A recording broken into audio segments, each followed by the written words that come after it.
ایک بار اور بھی طیبہ سے فلسطین میں آ، ایک بار اور بھی طیبہ سے، مدینہ نہیں بول سکتے ہیں، وزن نہیں، ایک بار اور بھی طیبہ سے فلسطین میں آ، راستہ دیکھتی ہے مسجد اقصیٰ تیرا۔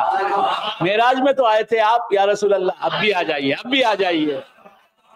طیطس ایک عیسائی بادشاہ تھا، اسے یہودیوں سے بڑی نفرت تھی، یہودیوں سے بڑی نفرت تھی، بڑی عداوت تھی۔ اس نے بیت المقدس پر حملہ کیا، بیت المقدس پر حملہ کیا۔ بیت المقدس میں رہنے والے یہود جو نوجوان تھے ان کو قتل کیا، جو بچے تھے ان کو گرفتار کر لیا، قیدی بنا لیا، ان کو قید کر لیا، نوجوانوں کو، جوانوں کو قتل کر دیا، بیت المقدس کو ڈھا دیا۔ آپ سمجھ رہے ہیں؟ مسجد اقصیٰ کو ویران کر دیا، اور مسجد اقصیٰ میں سور کو ذبح کیا، مسجد کے اندر مردار چیزیں ڈال دی، مردار جانور ڈال دیے بیت المقدس میں، توریت کو آگ لگا دی یہودیوں کی دشمنی کی وجہ سے، مسجد اجاڑ دی، خنزیر ذبح کیے اس میں تاکہ کوئی آ کے اس میں نماز نہ پڑھے، عبادت نہ کرے، ویران کر دیا سارا یروشلم، سارا بیت المقدس، مسجد اقصیٰ۔ بات سمجھ میں آ رہی؟ یہ عیسائی بادشاہ تھا۔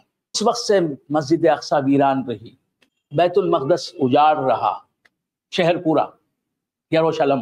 اس زمانے سے لے کر حضرت فاروق اعظم کے زمانے تک، یہ فاروق اعظم ہیں، یہ محمد الرسول اللہ کے غلام ہیں، جنہوں نے بیت المقدس کی عزت کو، حرمت کو پھر سے زندہ کیا۔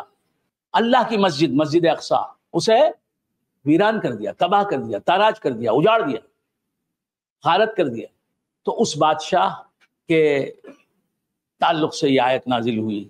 تو بیت المقدس حضرت عمر فاروق رضی اللہ تعالیٰ عنہ کے زمانے میں حضرت فاروق اعظم نے پہلے تو ایران کی خبر لی، کسرا، تاریخ اسلام بھی سنا رہا ہوں، دنیا کی تم قصے کہانا تم نہ بہت پسند نہ، کیا ابھی یاد نہیں رہتا، یہ یاد رہتا، یہ تو یاد رکھو۔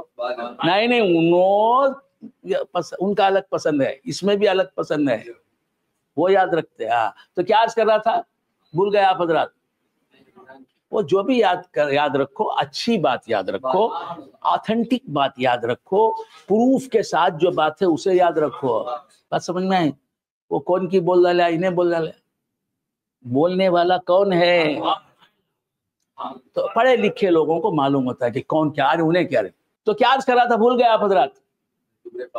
حضرت عمر فاروق، ہاں عمر نہیں، عمر فاروق معنی ہی بدل جاتا، عمر الگ، عمر الگ۔ عمر بولے تو ایج، زندگی، عمر، ہاں۔ تو کیا عرض کر رہا تھا، عمر فاروق رضی اللہ تعالیٰ عنہ نے بیت المقدس کو پھر کیا کیا، فتح کیا، وہاں اذانیں شروع کی، نمازیں جاری کی، مسجد آباد ہو گئی۔ کون سی مسجد؟ مسجد اقصیٰ۔ سبحان الذی اسریٰ بعبدہ لیلا من المسجد الحرام الى المسجد الاقصى الذي باركنا حوله لنريه من آیاتنا انه هو السمیع البصیر۔ تو حضرت عمر فاروق نے اپنی خلافت راشدہ کے زمانے میں ایران کو فتح کیا، ایران کو فتح کیا جو اس وقت کا بگ پاور تھا۔ فتح ایران کے بعد اس طرف خط شام کا خط فرمایا، فلسطین کا خط فرمایا، اور بیت المقدس کو عیسائیوں سے واپس لیا۔ یہودی تو تھے نہیں وہاں، عیسائی تھے، عیسائیوں سے واپس لیا۔ پھر اسلام کا بول بالا ہوا بیت المقدس میں، ہاں۔ پھر اس کے بعد 125 برس تک پھر ایک دور آیا، عمر فاروق رضی اللہ تعالیٰ عنہ کا وصال ہو گیا، حضرت علی وغیرہ وغیرہ کا زمانہ خلافت گیا۔ اس کے بعد جو ہے پھر ایک دور آیا، عیسائیوں نے پھر قبضہ کر لیا، انگریزوں نے بیت المقدس پر قبضہ کر لیا۔ 125 برس تک انگریزوں کی حکمرانی رہی، انگریز جو عیسائی ہیں ان کی حکمرانی رہی، کہاں؟ بیت المقدس پر، مسجد اقصیٰ پر۔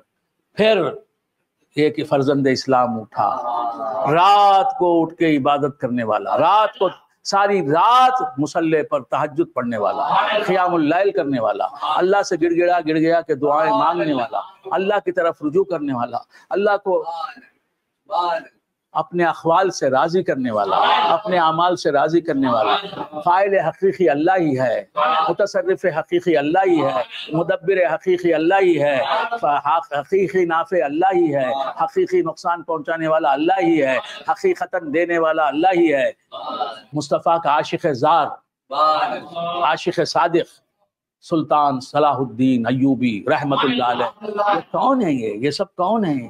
یہ صرف بادشاہی نہیں ہے، یہ بادشاہی نہیں، یہ ولی تھے، یہ ولی تھے سلطان صلاح الدین ایوبی۔ تاریخ بتاتی ہے کہ یہود و نصارہ نے انہیں خریدنے کی بہت کوشش کی، ان کے ضمیر کو خریدنے کی بڑی کوشش کی، عورتوں کو بھیجا، شراب کو سامنے لایا، مگر یہ شراب و شباب کے نشے سے چور ہونے والے نہیں تھے۔ یہ رسول اللہ کے رسول اللہ کی چشم و رخسار کے دیوانے ہیں، یہ محمد الرسول اللہ کے زلفوں کے اسیر، یہ کالی کملی والے کے دیوانے ہیں۔ یہ کہاں انگریزوں کے گورے چمڑوں پر شیدا ہو سکتے ہیں۔ دنیا نے دھوکہ دینے کی بڑی کوششیں کی، پیسے پیش کیے، کہا کہ تمہارا پیسہ میری لات، دھو کر تمہاری دولت پر میں تھوکتا ہوں، مجھے نہیں چاہیے۔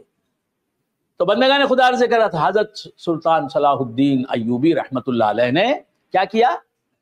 یہ فتح ہی فتح کرنے والے یہ راتوں کا تو، ان کے دنوں کا حال تو تم کو معلوم ہے، ان کی راتیں کس طرح گزرتی معلوم ہے؟ مصلی پہ کہہ رہے مولا بہت بڑا معرکہ ہے، بہت بڑا معرکہ ہے، پوری دنیا کی طاغوتی قوتیں ایک طرف ہو گئی ہیں، پوری صلیبی طاقتیں، صلیبی نہیں سمجھ سکتے بات پوچھو،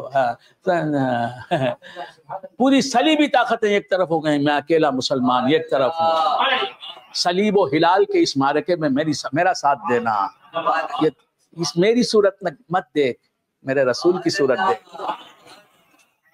میں گناہگار صحیح، میرا حبیب تو سید المعصومین ہے، تیرا محبوب ہے، اس کی نسبت مجھے حاصل ہے، مجھے فتح عطا فرما، تیری نسبت، تیرے کرم، تیری رحمت خاص کے سوا میرا کوئی سہارا نہیں، میں اپنی قوت بازو پر ناز کرنے والا نہیں، میں اپنے اپنی فوج اپنے لاؤ لشکر پر اترانے والا نہیں، میرے پاس کچھ بھی نہیں ہے، اور جو بھی ہے وہ تیری دین ہے۔ رات بھر اللہ سے دعا کرنے والا ہے ایسا کوئی اہل طریق اللہ کی طرف رجوع کرنے والا؟ تو بندگان خدا کیا ہوتا ہے؟ جس معرکے میں جاتے ختم، پوری دنیا کی طاغوتی قوتیں، سرکشی ایک طرف، اسلام دشمنی ایک طرف تھی، اور یہ اکیلے ایک طرف تھے۔ مادی لحاظ سے وہ بڑی برتری حاصل تھی ان کو، ان کے مخالفین، ان کے تو خیر بندگان خدا، تو کیا عرض کر رہا تھا میں؟ تو پھر 585 میں انہوں نے کیا کیا؟ فتح حاصل کی۔